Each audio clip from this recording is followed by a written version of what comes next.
Friends, this is Paul Hutchings coming to you with another episode of The Good Parts. And in today's episode, I'm going to be sharing with you a very powerful moment in my history of building a life of financial freedom. And I think this moment can add some value to you. It can provide some inspiration, maybe some direction. And so in the description of the live today, I put a little story describing where I was at this moment in time. And I'm going to get right into it. If you want to comment below, I'll display your comments at the end of the video. There was a point in my journey where we were building the next phase of our freedom. So when I first got started on the road to financial independence, I was always taught that you wanted to build a passive income stream that equaled or surpassed your monthly expenses. And so we had done that in business, and we were in the process of then increasing our residual income through passive income investments, rental real estate to be specific. The goal was to get the residual income in our rental real estate business equal to or surpassing our monthly expenses. And for our family, this felt like it was going to provide an extra level of freedom. And so we had a couple of rentals, and this project came across our desk where my wife found this property that was for sale just outside our local town. And the property was this really rundown, beat up house that had some acreage with it. And it was a good price. And so the idea was, hey, we can buy this piece of land with this house, and we can fix up the house, and we can subdivide off a couple acres from this property, and we can sell the house after we fix it up, and we can use the profits from this house to then develop the other 2 acres of land into rental real estate, which would if all went well, that would complete the goal of being able to get our residual income through our rentals to the place that we wanted to get it. Had we ever flipped a house before? No. Am I a very handy guy? No. Did we have any clue how to do this? No. Had I ever subdivided a property before? No. But we had faith that we could figure it out along the way. So we decided to take action and buy that piece of property. So what ended up happening was I walked through the property and made a big list of all the things that needed to be done. And we started doing some initial things like cleaning the trash out, so on and so forth. And I realized that there were things that needed to be done that I did not know how to do. And of course, with all of the books that we read, I thought I can just hire someone who knows what they're doing, and they can come in and get this done. So we found this person who came and looked at the property, and he said, "Oh yeah, I can do this. I can do that. I can do that. Oh yeah, no problem. Yeah, I can do all of this." And he gave me a price, and I thought, okay, well, that's probably a fair price for getting all of this work done. And it was a substantial amount. So I hired this guy, paid him a big chunk of money, and thought to myself, like it's all going to work out just fine. Well, what ended up happening was this guy didn't show up to work very much. He would show up and do a little teeny bit of work, and then he wouldn't show up, and he wouldn't show up, and I'd call him and he'd say, "Oh yeah, I'm going to get over there on this date." And then he didn't show up. And this happened over and over and over till finally a substantial amount of time went by, and this guy stopped returning my texts and my phone calls.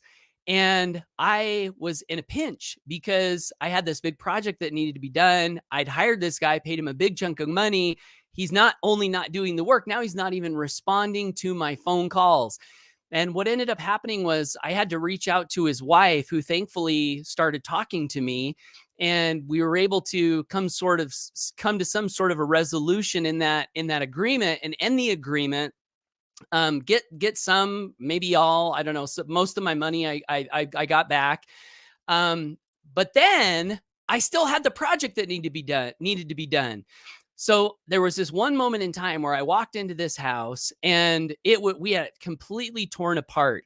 The walls were down to the studs. The flooring was ripped out. The ceiling was bare. Wires everywhere. And I was standing in the living room of this home that we had decided to buy, and um, I got this incredible feeling of overwhelm that like I wrote in the description to this live, that I was at the very bottom of a deep, dark hole. And as I tried to look up out of this hole, it just didn't seem like there was going to be any way out of it. We had stacks of sheetrock, that we had purchased and had shipped in, leaning up against the studs on the wall. I've never done sheetrock, don't know how to do sheetrock. And it was just this terrible feeling, that we had put all this money into this, tried to find someone to help. He didn't work out.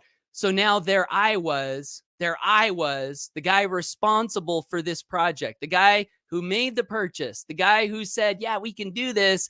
And I'm stuck in this situation where I have no clue what to do. Literally no clue. It was the worst feeling ever. And as I was walking around in this living room, just like kind of stressing out and maybe praying, in my mind, all of a sudden this phrase floated into my mind. And it wasn't like I heard a voice or anything, but the phrase was very specific. It was a very specific sentence. And here is the sentence: Paul, no one is coming to save you. And as that sentence floated into my mind, at first I thought, that sucks. No, I was like, I just thought about it and I was like, no one's coming to save you. No one's coming to save you. No one is coming to save you. You are the one that needs to make this happen. If this is going to be done, you're the one who's going to get it done. If it is to be, it's up to me, as the phrase in the books say, right? The funny thing about that is, that phrase, no one is coming to save you, you would think that would be a discouraging phrase, especially in the midst of a time where I felt like I needed all the help in the world. But something interesting happened when that sentence came to me, and it was the opposite of frustration. As I came to the conclusion that no one was coming to save me, all of a sudden I started to feel direction. I started to feel a sense of power come into my being, as I realized that I was the one that had to get it done. And I pulled out a notepad and I started just making a list of things that I could see needed to be done. I didn't know how to do all of them, but I could see they needed to be done. Started making this list. And some of the things I thought, I could do some of these I might need to reach out to some people for some help on, but at least I have a list of things, and at least I can start working. And I started to work on that first item on the to-do list, and the next item on the to-do list, and the next item on the to-do list. And then I came to a point where I didn't know what to do. So I reached out to my friend, Andrew. Shout out to Andrew. Love you, brother. If you happen to watch this live. Andrew has construction experience. He had a construction company. I reached out to him, said, hey, I'm stuck here. I don't know what to do. He said, hey, no problem, Paul. I'll come over and help you. And he came over and spent a few hours on a Saturday helping me fix the subfloor in this one part of the house. Well, long story short, if I can still make it a short story, we get to the end of the project and we turned it into a beautiful home. We were able to sell it, earn the income that we wanted to earn from that project, take that money, reinvest it into the next two lots that we had purchased, put on the rentals, and happily ever after, right? Happily ever after. We hit our financial freedom goal on that project. But it never would have happened had I not come to that realization that no one was coming to save me. I had to get it done. And even though I didn't know how to do it all, I could still be in charge of figuring it out and shepherding that project forward and making it move. So I wanted to share this because it really is one of the points in time where I feel like I found true power. And I think that all of us have this true power inside of us. We can do great things. We can do things we don't think we know how to do. And it takes that, I think, that realization that if it's worth doing and if it's something that we want to get done, if it's worth it for ourselves, if it's worth it for our families, then we have to say, no one's coming to save me. I have to be the one to save myself. There's a great song by Andy Grammer that I like. If you guys have been tuning in for a while, you've heard me talk about Andy Grammer. He's one of my favorite artists. And there's a song that he has that I forget the name of it, but there's a line in there that says, do I need to be my own hero? Do I need to be my own hero? Tell me, do I need to be my own hero? And every time I hear the lines from that song, I say, yes, yes, yes, I need to be my own hero. You need to be your own hero. We need to be our own heroes. Not to say we can't help each other. And yeah, we do help each other. We want to help each other. But at the end of the day, no one's coming to save us. We have to be the ones to get it done, to set the goal, to do the work. You know, if we don't know something, we got to say, it's up to me to figure it out. There's information out there. I can find it. There are people out there. I can find them.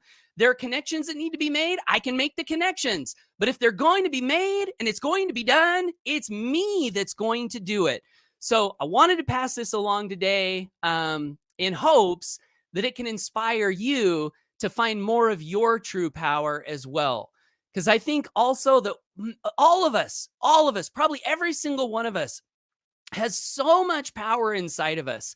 We don't even know what we could do if we dared to have faith and if we dared to believe and we dared to set a goal. We have and then started moving toward that goal with everything that we have. Is everything that we have going to be enough? Well, in one sense, I think yes, because we've got all that unlimited power inside of us.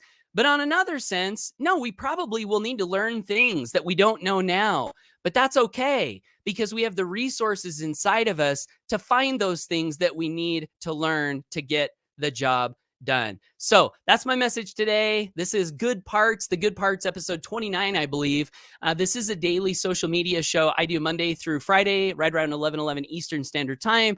If you got value from this content and want to get more like this, I would love to encourage you to subscribe to me on social media.